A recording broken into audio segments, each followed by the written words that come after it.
Hi, thank you for visiting again to my YouTube channel, Voice Lead Jazz Guitar. My name is Junwon Choi. I have been talked about the Wes Montgomery, his approach. I guess this is the last series. I just played Wes's 2-octave Wes line, which he played in two different tunes. The first one was 4-on-6 and the second one was from The Days of Wine and Roses. I will talk about this phrase so that we can wrap it up the how Wes was playing his particular signature line on the fretboard, and then I wanted to go deeper in different harmonic context, how he was interpret those lines in his playing. Recently you guys have been registered the free membership at my homepage website, thevoiceleadjazzguitar.com, and I noticed that up until now that my website has too many gaps to which one you guys wanted to purchase. It may sound too complicated, it is not clear. So last couple of days I handpicked the very important, like the basic tunes such as Fly Me to the Moon, All the Things You Are, and The Autumn Leaves. I picked those three tunes because all of these tunes are circle of fifth chord progression and melody is targeting the third. The Fly Me to the Moon is off of Rose Song. He was playing just octave solo, but I am analyzing his solo and where he is looking at it based off of Django line and the West line. Also, the All the Things You Are, that is the same as the Smoking Half Note rhythm section, and actually that recording released very recently, so I transcribed one of his solo, the first solo, and yeah, he was using it and targeting the third, and he is using it his West line and Django line. I guess either that or the last tune, The Autumn Leaves, which is also the same session, but this tune never released.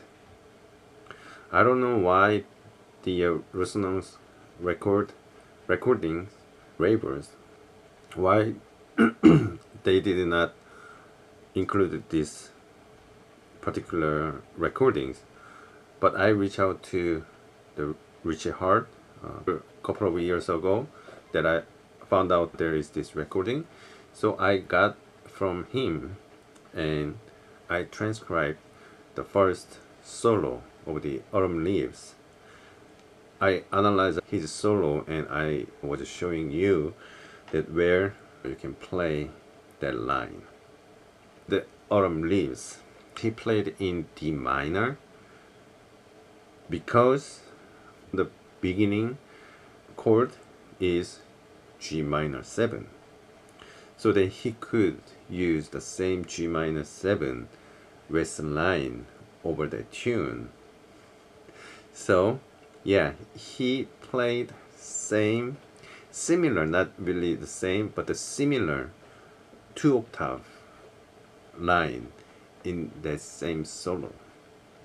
And you can find that in his Misty solo, the same thing he's playing. So what I am going to reveal his secret is how he could play from here, the 5th fret, all the way up to, where is it, 12, 13, 14, 15, 16, 17th fret in one phrase, and he is just, he went so fast. He was like, right?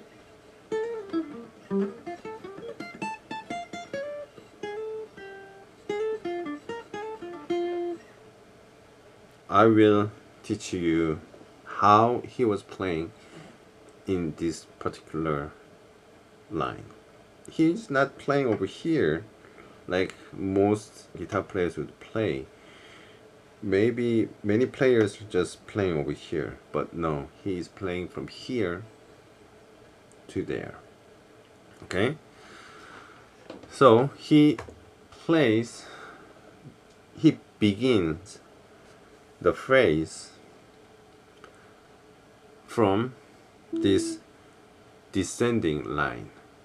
You can play this line as a 5 chord, the C7 sound, right? So this is west line, this is the other side of west line, which you can apply it over 5/7, not 2 chord. So if you are not familiar with this, please go back and watch previous videos. So he starts from here, he's playing, right? And then, so this is just his west line. And look at this B flat major triad, and you should look at this major triad in the same inversion over here, root position, right? So he is jumping to this position by, he is playing this G with index finger first. So from the G and the B flat major, G and the B flat major.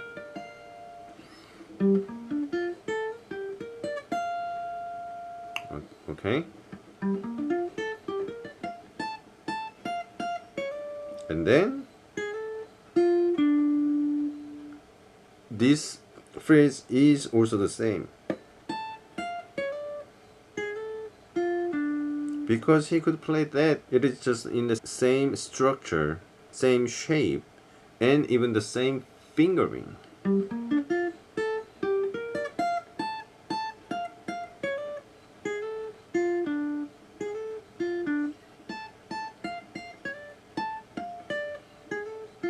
Right?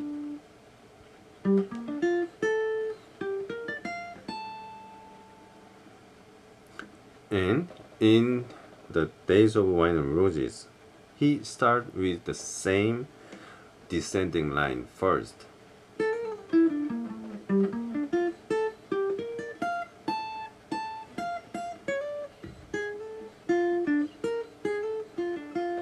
He is just repeating this part, right? He starts from the descending line first.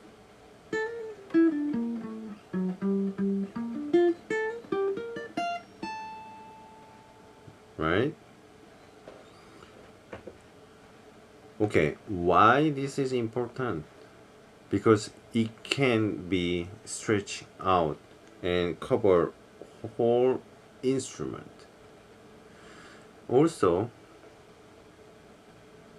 many different occasions when the jazz musicians playing very quick line, they are playing the same structure in 2 octaves.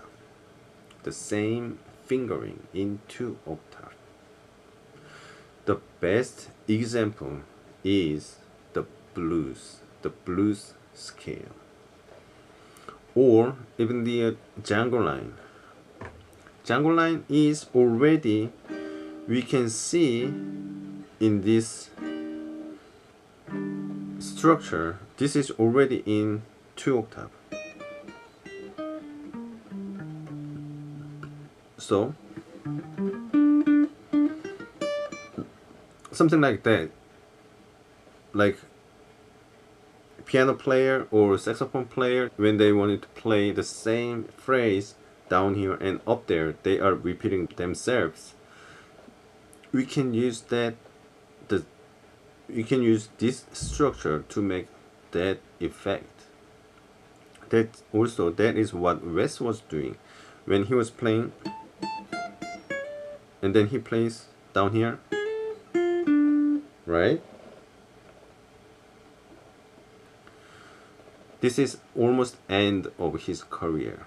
So he found this structure, but in the beginning, when I was transcribing some his blues, probably it was a Billy's Bounce or something, or like early recordings, in the same structure, the G minor West line over here, he wanted to play something rhythmically same thing and down here and up there, but he was playing something like that, but it is not same thing. But he was over here, and then he was playing this G minor over here, but he was playing the B flat major over here.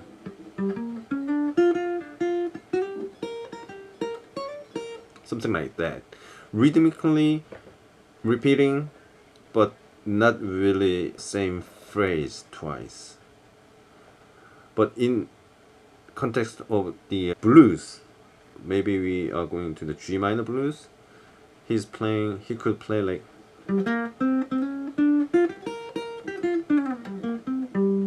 so.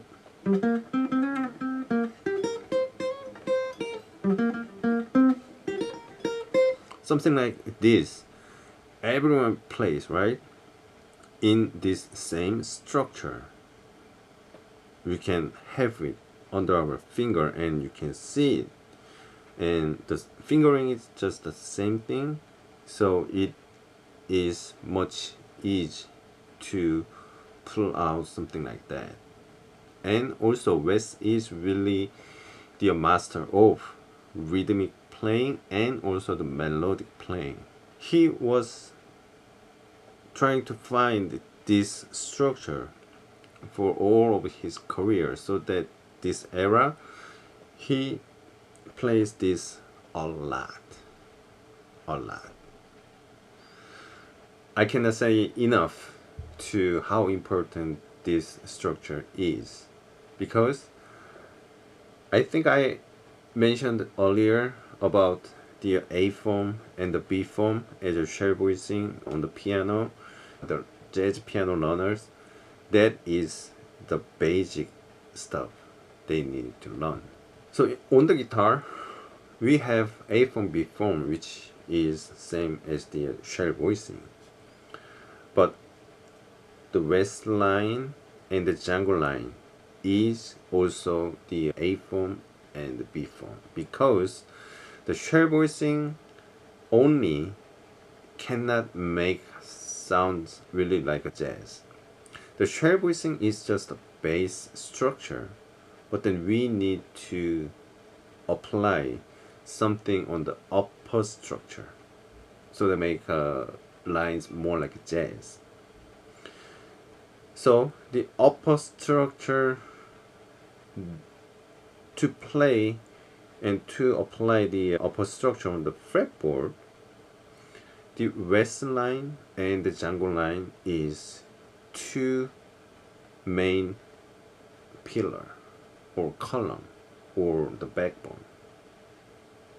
That is also can be applied to the dominant function, like altered scale, altered sound, and everything. Those are just based off of the West line or the Django line. Also, that can be applied as minor 7, like a 2 chord, or the same structure also can be applied as the 1 chord, the major. Isn't it amazing? Just 2 structure can make sounds tonic and non-tonic. Non-tonic include subdominant and dominant, but before you want to go there, subdominant and the dominant, those are just non-tonic. Tonic versus non-tonic. West line and Django line can be either non-tonic or tonic. That's why West was just all over the place. He could play the same structure over different chord change. That's why he could all over the place just playing the rhythmic phrase. This is really important. West could be so melodic because he figured this out first. So then he was focusing on the rhythmic playing. We can do that. You can do that by knowing West line and Django line and the shell voicing and the upper structure. I have those structure divided, and I already gave you guys the free lecture in my website, voiceleadjazzguitar.com. Please visit the building blocks. I have 2 hours of free lessons of what I just told you, and there is free PDF files. You can just download it. I guess this is the first phase of Wes Montgomery, the end of first phase of the Wes Montgomery lecture. I will talk more about what I just told you, that backbone of the jazz. Probably I will come back with Donna Lee, probably, because Donna Lee, Charlie Parker was doing is just applying the upper structure. Thank you so much for revisiting my YouTube channel. If you haven't subscribed, please subscribe. And if you haven't visited my website, please visit my website. There are more resources in there, and you can find free 2-hour free lessons in or divided in the sections. Yeah, please let me know how you guys think about my lecture and what do you guys want to know more about the jazz guitar. Okay, thank you, and I will see you next time. Bye.